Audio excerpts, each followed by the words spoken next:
Alors, bonjour tout le monde, bienvenue à cette autre édition de Conseils de vie et de Fantasy avec Simon et Danny. Comment ça va, Danny? Salut, man, ça va, toi? Ça va très bien, merci.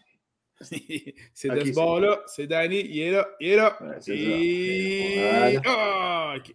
Alors, bonjour tout le monde, on est deux passionnés de Fantasy Football et c'est ce dont on va vous parler ce soir.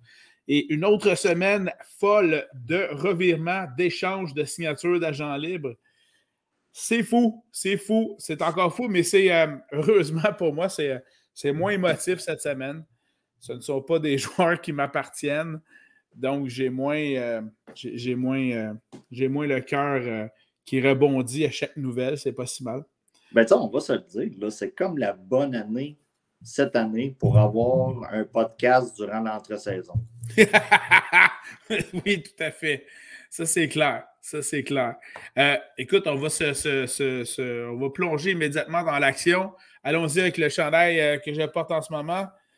Tyreek Hill, anciennement des Chiefs de Kansas City. Il n'y a personne qui l'avait vu venir, celle-là. Là. Ben, écoute, on l'a vu venir une demi-heure avant que ça se confirme. À peu près, oui.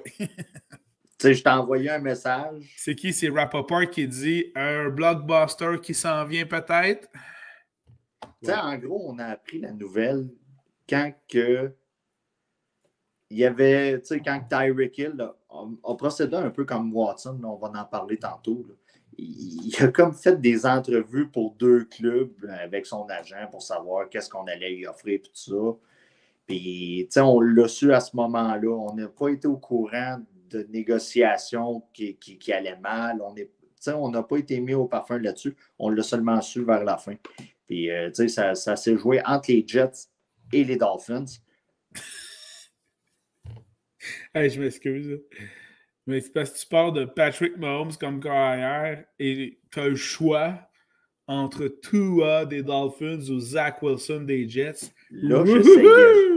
Oui, ça, regarde, la section opinion de la nouvelle. J'essayais juste de mettre en contexte. En gros, c'est ça. Il y avait un choix entre les Jets et les Dolphins. Oui, tout à fait. Tyreek Hill vient de la Floride. Bon point. C'est un bon point. Et il a dit aujourd'hui que, dans le fond, les Jets sont peut-être juste servis pour la surenchère. De la surenchère. Voilà. Et maintenant, c'est à toi. Parce qu'on va se dire la vérité, je pense.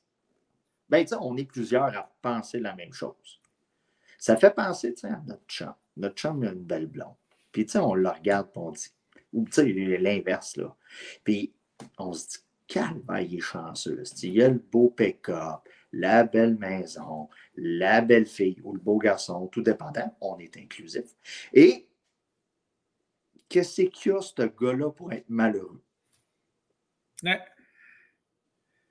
Mais tu sais, un peu dans la même comparaison, tu sais, quand tu vois un de tes chums qui est avec sa blonde, puis, tu sais, quand il n'est pas là avec vous autres, puis qu'il s'en va, mettons, du party ou de la soirée, là, tous les boys, vous êtes ensemble, vous dites, hey, la fille est vraiment pas dans sa ligue, là.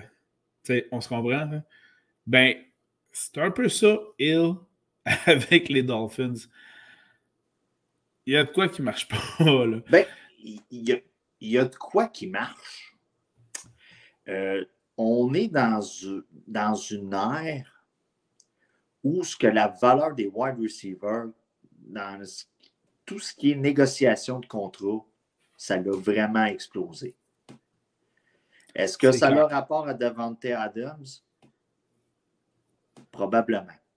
Parce que, tu sais, on recule d'il y a 3-4 ans. Michael Thomas avait connu la saison pour le plus de réceptions de passes. Il avait négocié pour environ 19-20 millions. Puis tout le monde trouverait ça aberrant et exorbitant. Puis tout ça. Là, on passe à un ère où ce que les gars dealent pour 30 millions par année, là, quasiment. Là. Ben, c'est assez renversant. Tu as amené le sujet de Davante Adams. Je fais la comparaison des deux échanges, OK? Les Packers ont obtenu 2 choix au repêchage de la part des Raiders contre Davante Adams, qui est, selon moi, le meilleur pour certains top 3 wide receivers de la Ligue. Et les Dolphins ont donné 5 choix au repêchage pour Tyreek Hill. Encore là, je m'excuse, il y a de quoi je ne comprends pas. Là. On voulait s'assurer d'avoir Tyreek Hill. Visiblement. La beauté de la chose du côté des Dolphins, c'est qu'on n'est pas vite de choix de repêchage en première ronde. Tu as tout à fait raison. Là, ça, c'est mon côté cérébral. C'est sûr que le côté émotif va dire Christy, ils ont beaucoup trop payé. Écoute, en plus de donner le salaire qu'ils voulaient avoir. Puis, tu sais, là, on va en parler tantôt par rapport au QB. Je ne suis pas sûr que ce soit vraiment une bonne manœuvre du côté des Dolphins à ce niveau-là. Quand je regarde le contrat qui s'est donné, le cap space que ça aurait pris du côté de Kansas City, je me dis, OK, c'est sûr que tu départis de l'outil principal de Mahomes, mais on a toujours Kelsey. C'est sûr qu'on ramasse beaucoup de capital en repêchage. Oui. On a signé Juju. On a signé Juju durant l'entre-saison. Juju pensait arriver là à être wide receiver 2 en arrière de Tyreek Hill avec Hardman, ses côtés avec eux autres. Finalement, il se ramasse wide receiver 1. Ouais. Présentement, on peut voir quelle va être la stratégie des Chiefs au repêchage. On peut déjà mentionner qu'un des choix de première ronde qu'ils possèdent vont être mis sur un wide receiver. C'est clair. Et que dans nos rankings rendus au mois d'août, ce gars-là va être top 20. Ben, écoute, parlons donc justement tout de suite de l'impact fantasy de cet échange des deux côtés au niveau des deux équipes. Allons-y tout d'abord de l'équipe d'arrivée de Tyreek Hill, les Dolphins. Je rappelle que les Dolphins ont déjà Jalen Waddle. Ils ont signé Cedric Wilson, anciennement des Cowboys. Ils ont également aussi déjà un certain Parker, si je ne m'abuse. Devante Parker, qui, selon les rumeurs, les Packers regarderaient de son côté. Ben voilà, parce que là, il devient 4e wide receiver là, avec les Dolphins. Oui, c'est ça. Puis, tu sais, ce gars-là, il était promis un bel avenir. Puis, ça n'a jamais. Tu sais, il y a tout le temps eu des petits flashs ici et là durant les saisons qu'il a joué. Mais en fait, c'est que l'année passée, il était premier wide receiver. Là. Au début de l'année, c'était le premier. Puis là, on se ramasse, en l'entre-saison, il est rendu 4e. Il y a une méchante marge. Par contre, que réponds-tu, toi, Danny, aux langues sales qui mentionnent que c'est beau avoir Tyreek Hill, mais que même quand il va être libre puis qu'il aura burné, qu'il aura dépassé facilement avec sa grande vitesse 2 de ses défenseurs en fin de zone à 60 verges plus loin, que Tua, le carrière, ne serait même pas capable de la rendre à 40 verges de toute façon. Bien, le problème que j'ai un peu avec ça, c'est que j'ai rien à répondre. Mais, un heureux problème. C'est un heureux problème. J'ai tendance à croire ça. Mais si c'est la bonne année pour savoir avoir une évaluation complète de Tua Tagovailoa, c'est la bonne année pour le savoir. Tout à fait. On dit souvent dans le podcast, on dit on va te donner les outils, on va te donner un code pour voir si tu vas te prendre avec. C'est l'année pour ça. Oui, mais à ce niveau-là, ça ne m'étonnerait pas que d'ici au mois d'août, on retrouve une signature intéressante d'un backup QB en quelque part. Ben, on a Bridgewater. Oui, OK, mais tu sais, je veux dire, si jamais, bon, je pense pas qu'il retourne du côté de Fitzmagic, mais il y en a quand même d'autres intéressants. J'irais pacter le QB room, j'irais pacter la chambre des carrières. On va se dire les vraies affaires. Les journalistes à Miami ont demandé à Bridgewater quel serait son rôle. Il n'a jamais voulu répondre. OK. Est-ce qu'on va avoir une guerre au camp d'entraînement? Sans doute. Sans doute. Je serais surpris qu'on repêche un QB. Est-ce qu'on va être tenté d'aller dans la direction de Baker Mayfield? Ben voilà, ça c'est une autre option aussi. Ça peut être une autre option. Tu sais, il y a encore des options. Mais revenons à l'impact fantasy des joueurs des Dolphins. Ben, Impact Fantasy, Tyreek Hill, sa valeur vient donc de descendre. Sa valeur a diminué. Moi, j'ai de la misère à le mettre en avant de Cooper Cup, Jefferson, Adams, Chase. Surtout encore plus Diggs. maintenant. Moi, j'ai tendance à le mettre dans les alentours d'AJ Brown, CD Lamb. OK. Puis même CD Lamb, tout dépendant de ce que les Cowboys vont faire au repêchage, je le vois en avant de lui. Exactement. Waddle, pour moi, qui était un top 15 l'an passé, quand la saison a fini, on faisait des projections. Lui, il a baissé, c'est un top 30, à moins d'une blessure à Tyreek Hill. Exact. Cedric Wilson, on n'en parle pas. Non. Les running backs, ça reste encore un hostie de bordel, on va se le dire. Rien ne change. Ben, en fait, c'est le bordel, d'autant plus qu'il y a eu d'autres signatures. Là. On a Chase Edmonds qui est rendu avec Miami. Oui.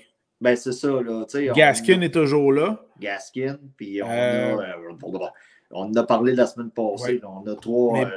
On a trois bons là, avec. On a Mustard aussi. Mustard qui est là. Fait que le champ arrière des Dolphins est trop pacté pour avoir un clair numéro 1 là-dedans. Les deux seuls avantages fantasy, à mon sens, pour les Dolphins avec cet échange-là, bon, c'est Tua qui a maintenant toutes les armes possibles. Ben, j'y crois pas, mais c'est possible. Oui, mais pour moi, Tua, vous jouez dans une ligue à 10 équipes avec un seul QB, pas de super flex. Vous le repêchez comme QB numéro 2 ou 3. C'est clair. Puis vous l'habillez une semaine. Puis vous espérez. Puis vous faites un... Ouais. Ben, dans ce cas-ci, le seul vrai impact fantasy de l'échange qui est très favorable, ben, c'est M. Mike Gesicki. On a pu voir ce qu'il faisait à Kansas City, c'est-à-dire étirer le terrain, pouvoir à ce moment-là étirer la défensive. Ça laisse le milieu de terrain aller les rapprocher. On sait comment Kelsey en a profité de la présence de Tyreek Hill. Et donc, personnellement, je me pitcherais sur Gesicki, là. Oui, Gesicki va être un peu comme l'an passé, un top 10. Mais d'après moi, il s'approche du top 5 avec cette acquisition-là. Ben, je vais te poser la question rapidement. Est-ce que tu le mets en avant de Waller? Non, ça c'est clair. Est-ce que tu le mets en avant de Kittle? Non. Hawkinson? Kelsey non plus. Hawkinson? Non. Même si Hawkinson a été blessé, mais non. Andrews? Non, surtout pas Andrews. Fait que ça, c'est ton top 5. C'est bien rapidement comme ça, là. Oui. Ce qui fait qu'il s'approche tu sais.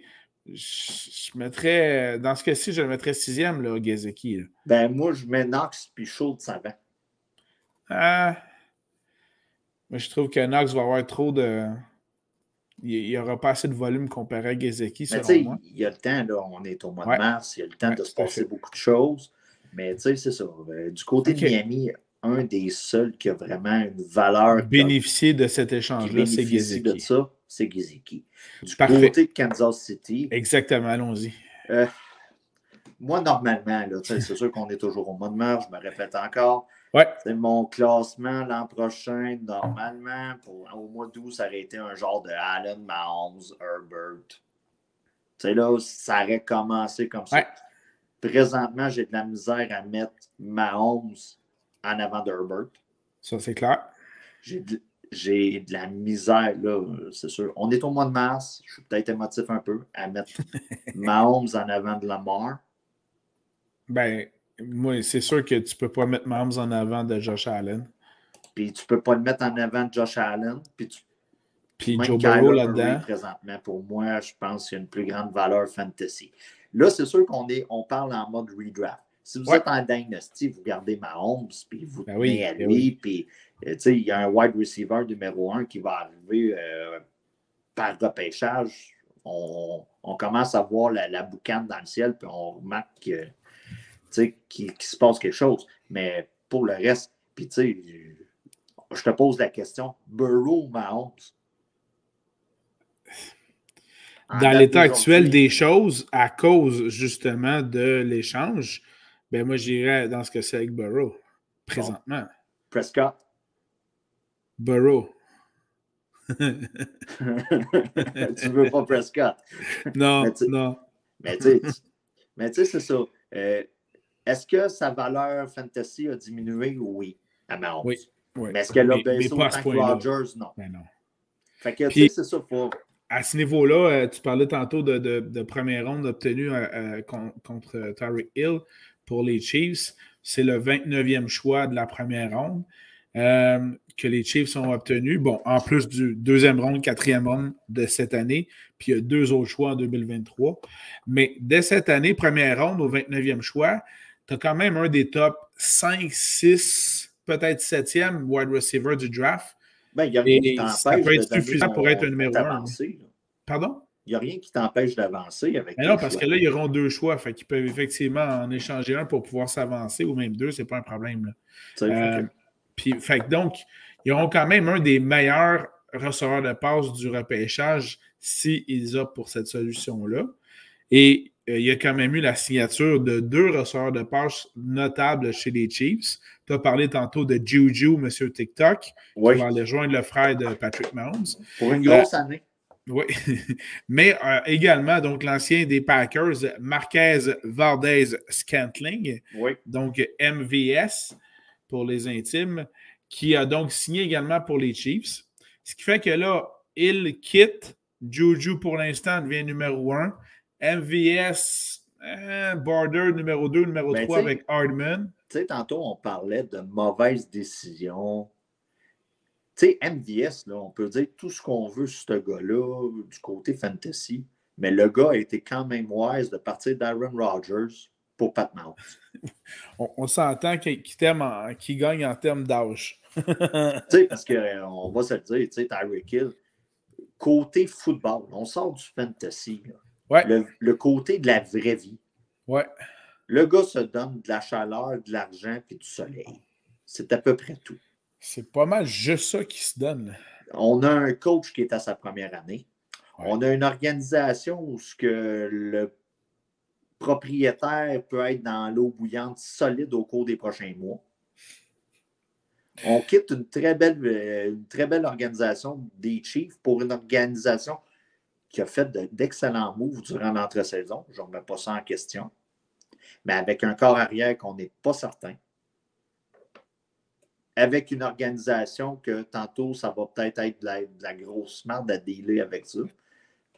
C'est sûr, il y a eu son chèque puis tout ça, mais côté football puis tout ça, c'est une décision que j'ai comme beaucoup de misère à m'expliquer. Puis on ramène à Valdez-Scantling. Il a quitté les Packers, Aaron Rodgers pour Mahomes. C'est quand même un excellent move, là. Vrai football. En termes football. En termes fantasy, c'est pas un facteur. Valdez-Scantling serait demeuré avec les Packers, qui serait devenu numéro 1 des Packers. En termes fantasy, son move logique, ce serait de rester là-bas. Oui, mais tu sais, ça n'aurait pas été un facteur.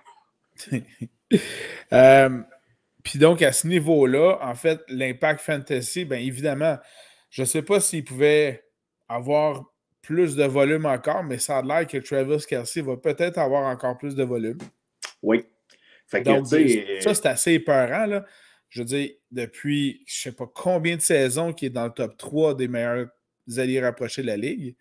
Et non seulement il est dans le top 3 des meilleurs alliés rapprochés de la Ligue, mais ses stats en font de lui un des top 10 des receveurs tout confondus, à toute position confondue de la NFL depuis plusieurs saisons. Là, ça va être phénoménal encore une fois, nonobstant des blessures, évidemment. Puis dans ce cas-ci, je pense que Juju va en bénéficier également aussi. Là, parce que tout un volume de passes que Mahomes va devoir faire. Là. Puisqu'on parle de valeur fantasy, Kelce, pour moi, c'est top 1 à la position. Si on parle de repêchage en mode redraft, où que tous les joueurs retombent dans le bassin pour vous repêcher, j'ai aucun problème à repêcher Kelce en première ronde, seulement si je suis 10e et que je prends le choix d'après pour commencer la deuxième ronde.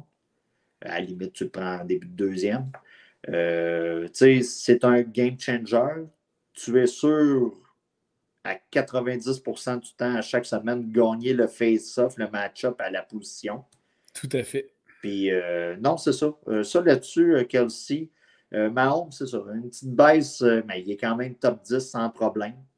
Je crois que les Chiefs est quand même une assez bonne organisation puis assez sérieuse pour vouloir entourer le gars qui ont payé de sérieux bidous. Ben, un demi-milliard, là, quand même. C'est ça.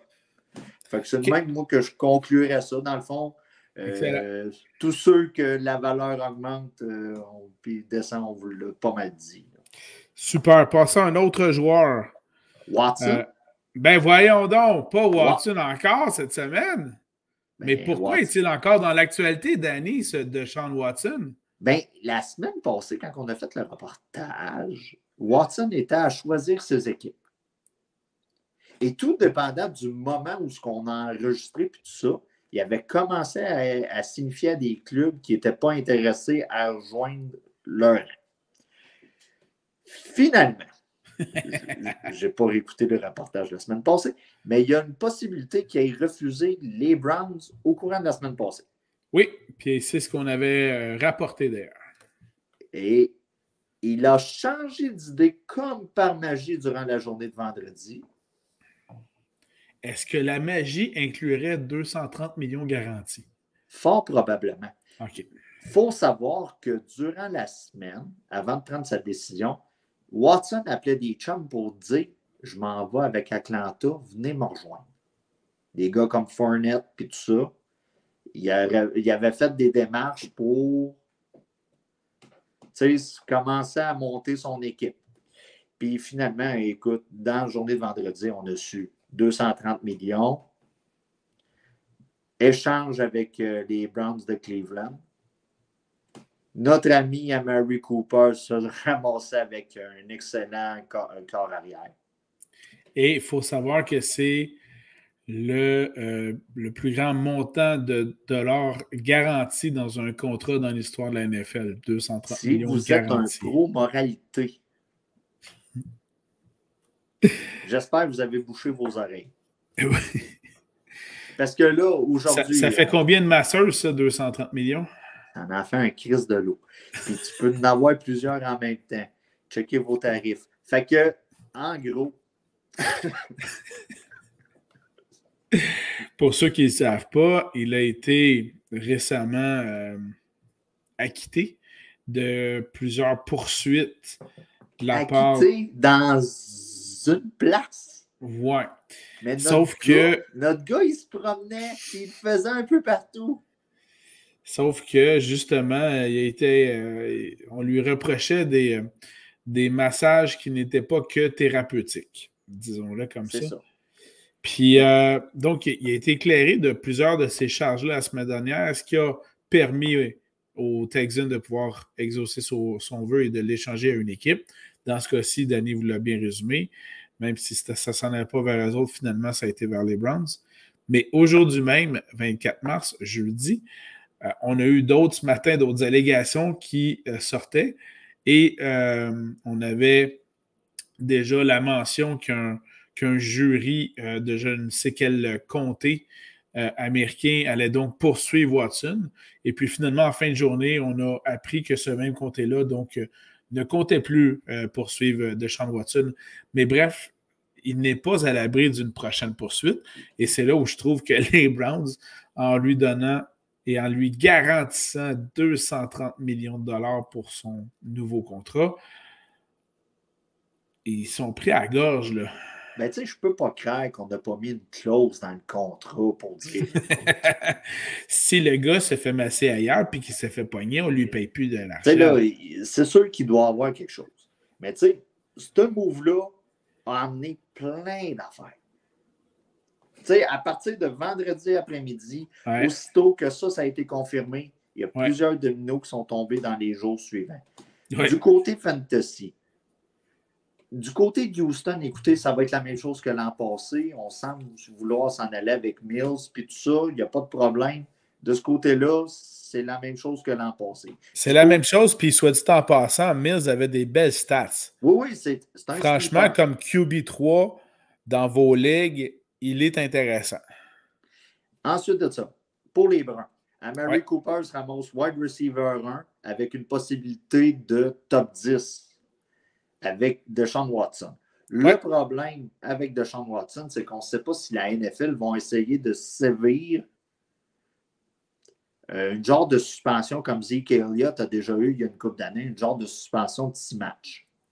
Est-ce que tu crois que c'est ce qui expliquerait que Baker Mayfield n'ait pas encore été échangé? C'est là que je m'en allais.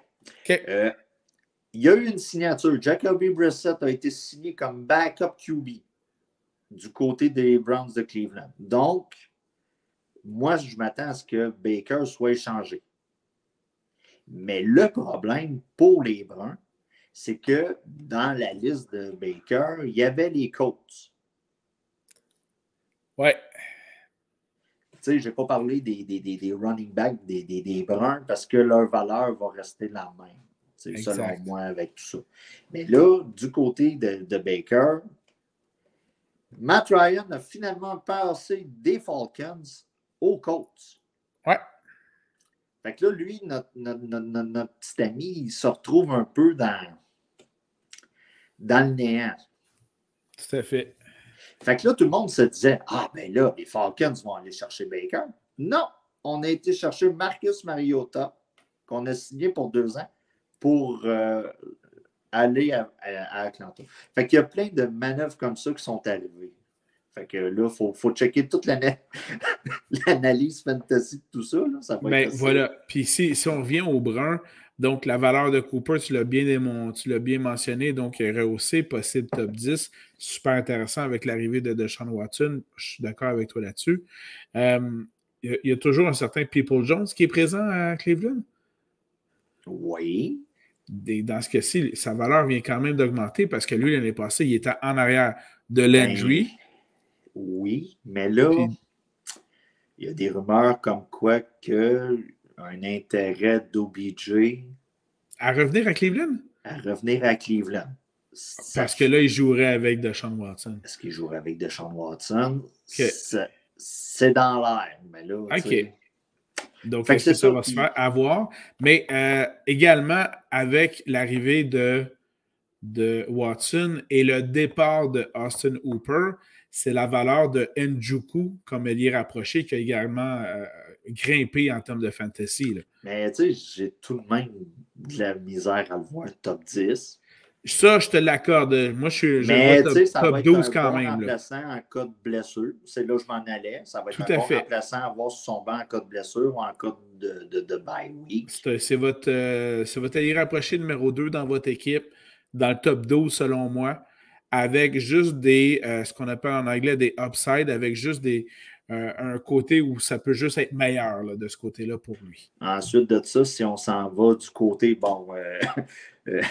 d'Indianapolis, je cherchais le nom. Oui. Indianapolis, l'arrivée de Matt Ryan, moi je vois, tu sais, du côté de Matt Ryan, pour moi, ça reste un QB 2, 3. Oui. Tu sais, ça reste un QB 3. Par contre, il y a des joueurs qui bénéficient grandement de l'arrivée de Matt Ryan. Michael Pittman. Et voilà. Michael Pittman, pour moi, je le mets borderline top 20. J'ai de la misère à vraiment voir quelque chose de plus bas dans son cas. Il réussissait à bien performer, même avec Carson Wentz. Certaines semaines, il nous donnait des chiffres très bons pour le rang qu'on l'avait empêché. Il était borderline wide receiver de premier tiers. Donc, pour moi, c'est une bonne amélioration, surtout que selon moi, l'attaque va être mieux équilibrée avec Matt Ryan que Carson Wentz. Un autre qui bénéficie de l'arrivée de Matt Ryan, selon moi, c'est l'irrapproché Mo Alley-Cox avec les Colts. Ça va être intéressant. La valeur de Jonathan Taylor n'aura pas diminué, alors rassurez-vous pour les propriétaires de Jonathan Taylor. L'attaque des Colts va être encore une fois centrée sur lui, mais comme tu l'as bien souligné, mieux balancé parce que là, on a un carrière qui est capable quand même de lancer le ballon et ça assez loin en plus aussi. Fait que ça, c'est intéressant là, pour ça. Tu parlais de l'arrivée de Mariota avec les Falcons. On regardait un peu l'impact fantasy du côté d'Atlanta. Pour moi, c'est sûr qu'il y a eu... Rassure-moi pour les propriétaires de Kyle Pitts. Ben écoute, j'ai tendance à penser que ça va bien aller de ce côté-là. C'est présentement. Ça fait 2 ans qu'on dit que ça va bien aller. OK? Excusez. On ne parle pas de virus ici. Okay. Fait que non, c'est ça devrait bien aller. Voilà. Du côté de Carl Pitts, ça va rester une des cibles de choix. On a reconfirmé la signature de Cordarrelle Patterson, ce qui va amener quand même une certaine stabilité là, du côté de l'attaque des Falcons, ce qui a manqué un peu au cours de l'année passée. Russell Gage est toujours là? Qui? Russell Gage. Russell Gage est rendu avec Tampa Bay. Ah oui, c'est vrai. Fait que, tu sais, c'est ça. On manque de receveur numéro 1. Hein. On manque de receveur numéro 1. Okay. On manque. Tu sais, il y a des trous à patcher du côté des Falcons. Ouais. Mais tu sais, nos 2 valeurs sûres qui étaient au cours de l'an passé, Cordarrelle Patterson et Pitts sont toujours là. Ouais. Ridley, cette année, ne sera pas un facteur. Fait que, pour les événements qu'on a déjà parlé. Donc, de ce côté-là, c'est pas mal ça du côté fantasy. Quand je regarde les Falcons, j'ai l'impression de voir un Lego pas complété. Je te précise en même temps que du côté des Falcons, à partir du 27 avril, les Falcons repêchent juste pour l'instant 8e au repêchage de la NFL. Ce qui fait qu'ils auront pas mal l'embarras du choix parce qu'on s'entend pour cette année que dans le top 4-5 du repêchage, là, ce sera des defensive ends, des joueurs de ligne défensive. Il y a une grande denrée là, de ce côté-là. Ce qui fait qu'au 8e rang, ça se peut que tu aies le premier choix de receveur de passe. Sinon, parmi les premiers choix de joueurs de ligne offensive. Bref, les options sont nombreuses pour les Falcons là-dessus, mais personnellement, je pense que ça va aller du côté de l'offensive. Mais tu sais, on le voit tout de suite, là, du côté d'Atlanta, c'est une attaque en reconstruction, carrément. On semble vouloir donner 2 ans là, à Mariota pour faire ses preuves. Ce qui ne m'incite pas d'ailleurs à croire que les Falcons vont pêcher en première ronde en carrière, d'autant plus que la QV de cette année n'est pas parmi les plus exceptionnelles. Elle est bonne, mais sans être exceptionnelle, ce qui fait que tu peux empoigner un bon en 2e ronde. C'est ça. Puis tu sais, moi, je serais plus ou moins, à part Pitts, je serais plus ou moins tenté. C'est sûr que Cordarrelle Patterson va être repêché quand même tôt. Mais tu sais, c'est une attaque, tu sais, on dit souvent d'éviter certaines attaques. Moi, au cours des dernières années, les Bears, je ne voulais rien savoir de, tu sais, les Bears, à la limite, les Eagles, des clubs comme Jacksonville, tu sais, j'essaie de les éviter. Puis je crois que les Falcons, je vais essayer de les éviter là, au cours de peut-être la prochaine année ou les 2 prochaines années. Là. Excellent. On s'en va dans quelle direction? Puis là, regarde. Tu sais, on continue là, le carrousel là, des quarterbacks. Pendant ce temps-là, Winston est revenu avec son ex. Wouhou! Un gars qui n'a pas compris. Tu reviens jamais avec ton ex d'habitude. Oui, mais des fois, quand c'est le seul choix que tu as. Ouais. Tu sais, c'est un choix confortable. Tu rentres dans tes pantoufles. Tu sais à quoi t'en tenir. Tu sais quand est-ce que ça va se passer puis quand est-ce que ça va pas se passer. C'est un choix sûr. Un choix sûr. Puis tu sais, du côté des Saints, on a connu l'an passé un peu ce qui est arrivé aux Falcons, ce qui semble vouloir arriver aux Falcons. Il manquait des morceaux. Kamara a été blessé. Michael Thomas n'est jamais vraiment revenu de sa blessure à sa cheville. Tu peux-tu en reparler, s'il te plaît, de Kamara? Parce que ceux qui l'auraient oublié, ça se pourrait qu'il soit dans l'eau chaude au niveau judiciaire. Ben, là, je ne sais plus pourquoi. Là. C'était une histoire de madame? Oui. Bon, OK. Il est arrivé une histoire vers la fin de la saison à Kamara. Présentement, il n'y a pas vraiment de discussion là-dessus, mais il faut toujours se le garder en tête. C'est ça un peu le problème d'une ligue qui ne punit pas sur le coup les joueurs ou les mais enquêtes surtout de façon police. Totalement inégale et inéquitable, là. Je veux dire, tu as un gars qui fait un pari de 1500$ puis qui perd 11 000 puis qui est suspendu pour une année complète. T'en as un qui bat son enfant qui a 2 matchs. T'en as un qui bat sa femme dans un hôtel qui est suspendu 1 an. C'est inéquitable. Puis ben, tu sais, je veux pas défendre la NFL. Mais dans... Non, c'est ça. Je veux pas les défendre, mais dans le cas de Ridley, on avait des preuves écrites, carte de crédit, téléphone, name it. Oui, c'était stupide. Ça, c'était carrément stupide. Dans le cas de Camara, qu'est-ce qui est arrivé dans le week-end du Pro Bowl? Ça reste encore présentement, à moins que je n'aie pas vu le cas vraiment, du he said, she said. Fait que, ça là-dessus, je me garde une certaine gêne. Il y a un cas, c'était à Las Vegas cette année le match. Ouais. Bon. La police de Las Vegas gère la patente. Attendons voir. Mais présentement, on prend pour acquis qu'il va jouer toute sa saison, qu'il n'y aura pas de problème judiciaire. Donc, on revient à ce qu'on disait. La valeur de Camara reste la même. C'est un top 10. Michael Thomas va être borderline top 12 cette année. Wow! Pas si haut que ça, man! Celui qui a la plus belle voix féminine de toute la NFL. Il y en a plusieurs, tu fais un Christy de saut quand tu les entends parler. Michael Thomas, là, allez googler ça ou allez sur YouTube, cliquez Michael Thomas avec interview, là, entrevue. Vous allez faire un méchant saut. Il y en a une Christy de gang, tu fais ça, le pareil. Puis, tu sais, Jameis, écoutez, ça va être un QB2, à limite 3, tout dépendant de votre Il format. avait des bonnes stats, là. C'est une fiche de 5-2 comme partant avec les Saints. Je sais. Avant qu'ils se blessent. C'est intéressant, là. Je sais, mais c'est à cause qu'on a tout le temps l'hostie de Taysom Hill d'impact. Fait que...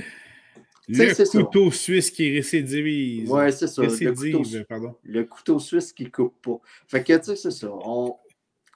Fait que, tu sais, j'ai de la misère à le mettre top 10 parce que, tu sais, on se rappelle de ces années avec les Bucks et tout ça. C'était du 5000 verges. Ben oui, c'est sûr que c'était une turnover machine, mais il produisait, il vous donnait des points. Puis, tu sais, on va se le dire, là, c'est sûr qu'il y a eu le départ de Sean Payton. Que va ressembler l'attaque? Il y a trop un peu de choses qu'on ne connaît pas pour bien le classer, mais on est encore au mois de mars. Les camps d'entraînement ne sont pas arrivés, puis tout ça. Fait que ça, c'est une des signatures que j'ai remarquées au courant de la dernière semaine. Moi, j'en ai remarqué une aujourd'hui qui passe pas mal sous silence. Oui. Bon, c'est la signature du porteur de ballon Jeff Wilson avec les 49ers. Ah, OK. Oui, ça va faire un bon deuxième running back de leur côté. Ouais. On a encore Trey Sermon dans le portrait. Ben, c'est ça. L'an passé, on a semblé vouloir jouer à la punition avec. Oui, ça, c'était stupide, ça aussi. Ça, il y a des bouts qu'on ne sait pas. Mustard est parti sur d'autres cieux, comme on a parlé tantôt avec les Dolphins. C'est une signature, oui, qui est passée au courant de la journée, qui passe sous silence, mais qui pourrait avoir quand même un grand impact là, du côté fantasy l'an prochain. Oublions pas là, que dans la plupart des ligues à 10 ou 12 équipes, par exemple, vous êtes rendu à choisir évidemment, tous les premiers porteurs de ballon de chacune des équipes ont été choisis, sélectionnés. Donc, vous êtes rendu à prendre les deuxièmes et ou les handcuffs. Et donc, dans ce cas-ci, Wilson sera peut-être une option que vous aurez envisagée lorsque vous serez rendu dans vos repêchages du mois d'août ou septembre. Puis, tu sais, je ne veux pas faire de la projection dans le futur pour rien, mais on a eu souvent des problèmes de blessures du côté des running backs, du côté de San Francisco. Et Jeff Wilson a déjà vraiment dépanné certaines semaines. Donc, tu sais, c'est quand même un nom à retenir. Une autre signature qu'on a entendu parler, mais pas tant que ça, c'est le retour de Fournette avec Tampa Bay. Ouais.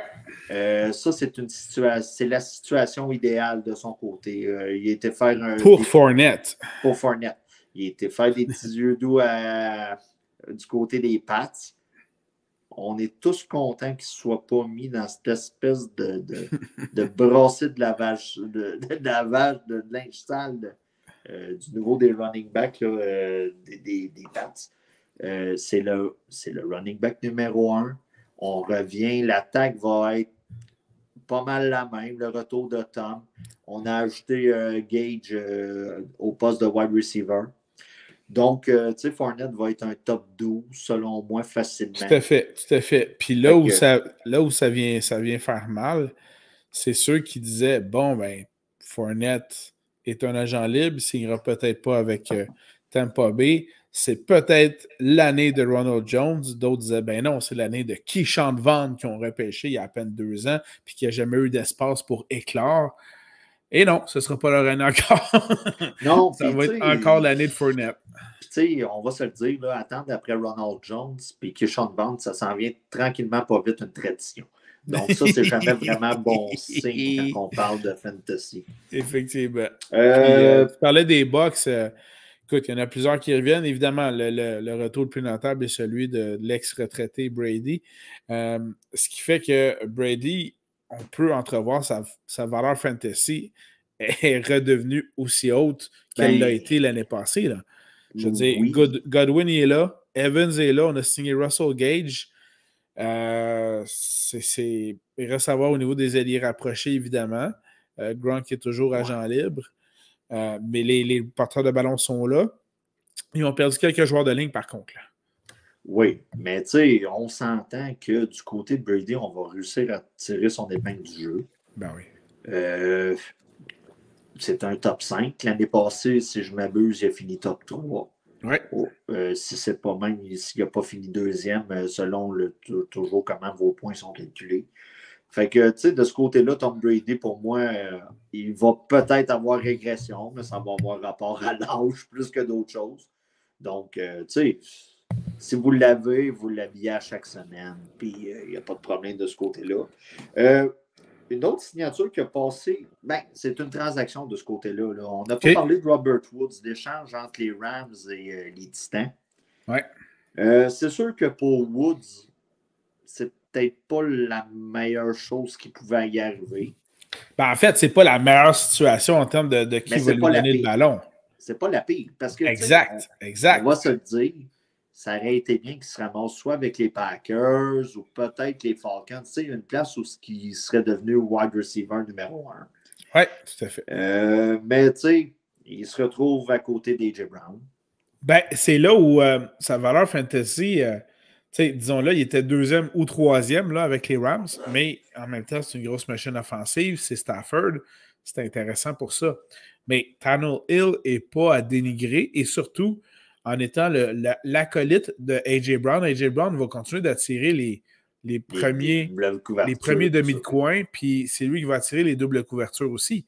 Donc, effectivement, Robert Woods, 1 contre les 2e ou 3e demi de coin de chacune des autres équipes, je prends le match-up anytime. Oui, c'est ça, mais tu sais, il ne faut pas le repêcher comme si c'était un wide receiver numéro 1. Non, ça c'est clair. Écoute, c'est un top 30. Tu sais, parce qu'on rewind d'une année. Plusieurs le voyaient plus dans leur soupe que Cooper Kupp. Avec l'arrivée de Stafford, c'est vraiment pas ça qui est arrivé. Puis, c'est ça. Fait que, tu sais, mais c'est ça. J'ai hâte de voir ce que ça va donner. Pour moi, c'est un bon wide receiver 2, 3. Tu sais, moi, dans un alignement, j'aimerais mieux l'avoir comme 3e wide receiver. Sinon, j'aurais l'impression d'avoir un peu un problème à la position. Là, mais tout à fait. C'est selon ma vision. Une autre signature qui a passé pas mal inaperçue, qui va rajouter de la profondeur au poste de running back des Eagles, c'est Boston Scott qui revient pour 1 an. Okay. Dans le fond, selon moi, la valeur va être un peu la même que l'an passé. C'est un bon handcuff à avoir. Pour Miles Sanders, un bon handcuff de Miles Sanders. Pour le reste, le champ arrière des Eagles, moi, de mon côté, c'est un champ arrière que j'essaye d'éviter le plus possible. Je ne sais pas pour toi, là, mais moi, c'est pas mal ma vision sur la situation. C'est clair. C'est clair parce que ça fait au moins quoi, 2 ans qu'on n'a pas de. En anglais, on dit un clear-cut runner. Là, donc, ben, on n'a aucune certitude avec les Eagles en général. Voilà. Tu sais, fait que, tu sais, là, c'est pas pire, là, on a un wide receiver digne de ce nom. Mais tu sais, puis on a un corps arrière digne de ce nom quand je parle de fantasy. Oui. Mais tu sais, le champ arrière, Miles Sanders, il a déjà été classé top 10. Tout le monde le voyait dans leur soupe. C'est jamais vraiment arrivé. Puis ça n'arrivera pas. Parti comme c'est là. Fait que. Pour moi, c'était de la soupe au pois parce que ça devait être juste un petit pois. Là. Ouais, c'est ça. Puis c'est une soupe de mauvaise cabane à sucre. Un autre signature que j'ai noté. Je ne sais pas, toi, si tu fais des checks dans ta liste à toi, là. Mais Robert Tonyan revient avec les Packers. Oui, ben la valeur fantasy va être haute. La valeur fantasy va être haute. C'est sûr que, bon, si vous l'avez repêché l'an passé, la saison dernière, ça se peut que vous ayez été déçu. On va se le dire. C'est une saison décevante. C'est sûr qu'avec la blessure, oui, tout à fait. Avec la blessure, puis tout ça. Là, présentement, il faut comprendre qu'on est au mois de mars. Fait que si vous écoutez le reportage puis vous êtes rendu au mois de juin, ben ça se peut que la situation ait changé. Mais présentement, qu'est-ce qui arrive à Green Bay? On n'a aucune idée de ce qui se passe dans le fond, on va se le dire. On n'a pas signé MVS. On a fait l'échange pour Adams. On a seulement les arts. Et là, on se ramasse. Randall Cobb. Ouais, on a Randall Cobb. Puis, tu sais. Aïe. Tu sais, c'est comme passer d'outils, des outils Snap-on quand tu fais de la mécanique à des outils rouillés, que ta paire de pinces, ça reste coincée. C'est un peu ça en ce moment là, pour Rodgers. Mais bon, c'est une signature qu'il fallait parler. Ouais. Pour moi, c'est pas un top 10. C'est un bon tight end 2 à avoir dans son alignement. On est plus dans le top 20, là. Ouais. Ouais, mais c'est ça. C'est pas un top 10. Là. Moi je vais te donner un nom, mais c'est pas une signature. Fait qu'il sera peut-être pas dans ta liste. Je veux juste souligner qu'un certain Bobby Wagner visite les Rams. Et je dis ça comme ça, mais c'est parce que, oui, on a perdu Von Miller du côté de la défensive des Rams, mais je rappelle que la défensive des Rams était quand même excellente avant même l'arrivée de Von Miller. Et là, on pourrait ajouter Bobby Wagner chez les secondaires. Shit! Si Aaron Donald ne prend pas sa retraite, ça peut faire peur, cette défensive-là, encore cette année. Donc, c'est rare qu'on va parler de la défensive, mais là, évidemment, si vous êtes dans les ligues Dynasty où vous conservez des joueurs et vous conservez peut-être des défensives, c'est sûr que le détenteur des Rams ne les laissera pas aller.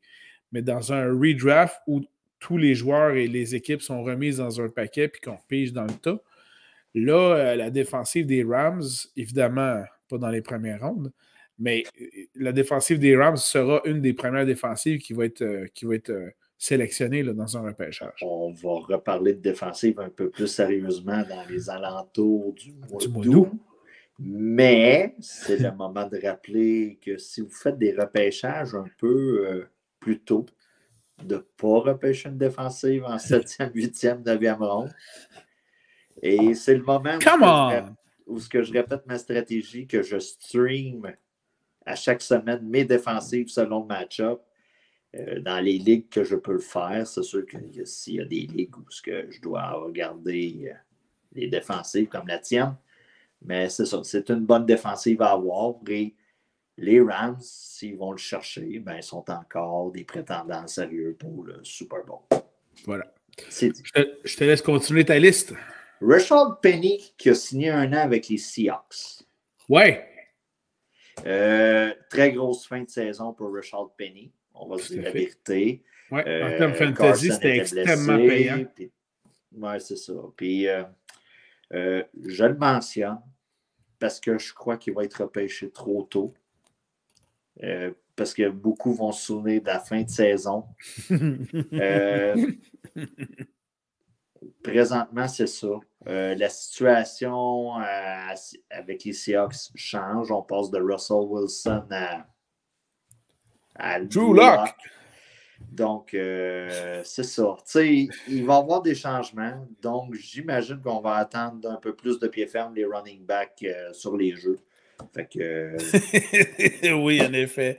Fait C'est que pour ça que merci pour la signature. Puis oui, rapidement sur la valeur fantasy de Penny, mais également des porteurs de ballon des Seahawks. Garochez-vous pas sur eux autres.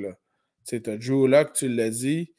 Il reste Metcalf puis Lockett. Puis encore là, on va s'en parler la semaine prochaine. Ils vont peut-être être échangés de toute façon. Présentement, ça se jase. Fait que, donc, c'est sûr que les équipes défensives, comme on dit en anglais, vont stacker la boîte. Ils vont mettre beaucoup de joueurs défensifs dans la boîte pour arrêter principalement le jeu au sol, pour laisser des receveurs un contre un avec Drew Lock qui va essayer de leur donner le ballon. Oui, c'est ça. Puis, tu sais, dans les rumeurs, on parlait des Packers là, qui s'étaient informés là, pour la disponibilité. Puis, tu sais, moi, je serais intéressé de voir Rodgers avec sur un côté Lockett, sur l'autre bord Metcalf. OK. Je vais faire une offre d'échange à Mike dans ce cas-ci. Ouais, c'est ça. Tu sais, un genre de. On se casse pas la tête, là, on va chercher les deux. Là. Ensuite de ça, une autre signature. Je ne sais pas si tu as vu passer. Pour moi, ce gars-là va être borderline tight end numéro 1, là, dans le top 10. Gerald Everett qui signe avec les Chargers.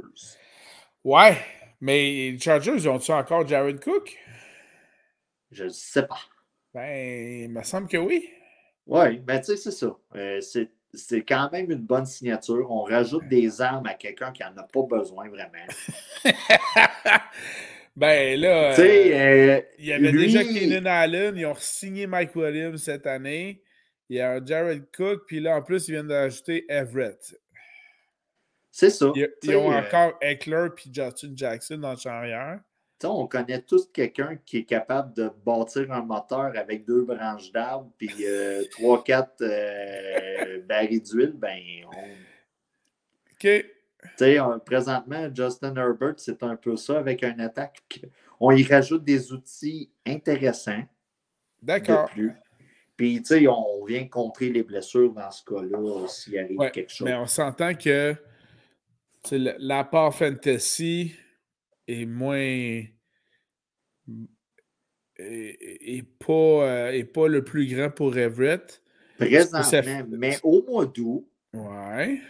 Tout dépendant de ce qui arrive dans les camps, tout ça, ça se peut que ça devienne attrayant comme un deuxième backup. Je ne dis pas de le repêcher avant Dawson Knox et des gars de même. Non, c'est sûr. Mais tu sais, à la fin de la saison prochaine, on pourrait être surpris et voir qu'il finit top 12, top 13, puis qu'il a dépanné certaines semaines, puis quand les blessures sont arrivées à des gros joueurs. Mais ce qui est intéressant là-dedans, c'est que les Chargers continuent de donner des munitions à leurs joueurs vedettes, leur carrière. C'est une très grosse entre-saison jusqu'à date là, pour les Chargers. Oui, puis autant du côté offensif que défensif, afin d'être compétitif dans la division et ne plus se faire avoir afin d'espérer un match nul au dernier match de la saison pour faire les séries. C'est ça. Autre signature. Oh, c'est le moment handcuff. Ouh. Matt Breida qui a signé avec les Giants de New York. Ben oui, je vais t'en parler justement. Ben, tu sais, c'est intéressant si vous repêchez Saquon. Saquon, c'est pas ce qui est dommage, là, parce que le gars a un très bon talent football. Connais-tu le film Danny Unbreakable avec Bruce Willis puis Samuel L. Jackson? Ouais, ça, c'est dans le temps que M. Knight Schneider faisait des films avec des crosses à la fin, et on était tout le temps surpris. Oui, exactement. C'est en plein ça. Je pense que c'était Samuel L. Jackson qui faisait le coup de cochon à la fin du film. Oui, puis qui faisait le méchant, tout à fait. Ouais. Et le surnom du personnage de Jackson dans le film, c'est l'homme de verre, parce que peu importe les gestes qu'il se faisait, il se cassait tout le temps. Et c'est malheureusement mon surnom pour Saquon, l'homme de verre. Parce qu'on s'entend qu'il y a une des plus belles paires de cuisses de la NFL. On regarde les faits saillants de Saquon à Penn State College. C'était écœurant. Première saison recrue fort intéressante, mais écoute, des blessures et des blessures, ça n'en peut finir. Notre ami Alain doit se demander à toutes les années s'il doit lui faire confiance ou non. Mais dans ce cas-ci, tu l'as bien dit, dans ce cas-ci, donc, Breida vient donc un choix dans le top 3, dans le top 30, pardon, à la limite 35. Là. C'est juste que si vous repêchez, c'est quoi? Vous allez rechercher ensuite Breida comme votre troisième, quatrième running back. Tu sais, vers 9e, 10e ronde. Là, Voilà. Et dernière signature que j'ai notée, Jamison Crowder qui a signé 1 an avec les Bills. Ouais, intéressant, hein, celle-là? C'est très intéressant parce qu'on l'ajoute avec Gabriel Davis, puis on l'ajoute avec Stephon Diggs. Ouais. Donc, tu sais, ça peut être... Il devient troisième parce que Beasley n'est plus là. C'est ça. Beasley a été relâché, je crois. Oui, tout à fait. Tu sais, on l'a laissé, on s'en est départi. Donc, tu sais, pour moi, c'est une bonne valeur. Il a quand même bien fait avec Zach Wilson et les Jets. Ce qui est quand même difficile à faire. Donc... Très bon point. Donc, tu sais, ça là-dessus, fallait le noter. Pour moi, c'est un wide receiver 3 à son mieux. Tout dépendant si une blessure arrive, son rang peut monter à wide receiver numéro 2. Puis, oublions pas que, bon, en arrivant avec les Bills, on parle de volume avec un Josh Allen qui lance beaucoup de ballons. Donc, même si c'est un wide receiver 3 dans l'équipe, ben, il va percer mon top 40 en termes de fantasy. Un wide receiver 3 avec les Bills ou avec les Panthers, c'est pas tout à fait la même chose. Voilà. C'est pas mal tout de mon côté. Bon, ben écoute, on est rendu au conseil de vie, mon cher Danny. Ben vas-y, mon Simon. Conseil de vie. Le coût de l'essence est assez cher. Encore là-dessus, toi? Ouais. Fait qu'il y en a qui se disent « Hey, je vais y aller voiture électrique. » Puis là, tu te dis « Ben, fudge! Le coût de l'électricité, c'est bien pire aussi. » Ben là, dans ce cas-ci, trouvez-vous une job qui offre une borne pour ses propres autos électriques à elle. Parce qu'évidemment, cette borne-là, il ne faut pas la payer pour l'utiliser. Donc, profitez-en, amenez votre char vide à la job, puis branchez-vous là-bas. Comme ça, chez vous, vous êtes correct? Voilà, c'était mon conseil de vie. OK. Chose que je n'ai jamais faite, évidemment. Moi, c'est pas vraiment un conseil pour quelqu'un que je connais, mais tu sais, quand tu fais des screenshots d'Instagram, il faut toujours faire attention. Parce qu'on voit les personnes que tu suis. Je l'attendais pas, celle-là. Effectivement. Parce que là, tu sais, si tu vas en page d'accueil, par exemple, d'Instagram, tu vas avoir une publication, mais au-dessus, tu as les stories des personnes que tu suis. Puis, il y en a là-dedans que tu ne veux peut-être pas montrer non plus. Voilà. Faire attention. OK. Je vais le noter pour ceux que ça pourrait concerner, évidemment. Gérez bien vos recherches et vos réseaux sociaux. Oui, tout à fait. Tout à fait. Parce que des fois, tu payes ça là, puis tu es comme, comment ça fait pour m'apparaître? Je n'ai pas cherché de Madame en bikini, mais des fois, tu vois des gens de tes amis qui aiment des photos, puis tu te dis, l'algorithme! Ce fameux algorithme. Voilà. On est même Bon, ben sur ça.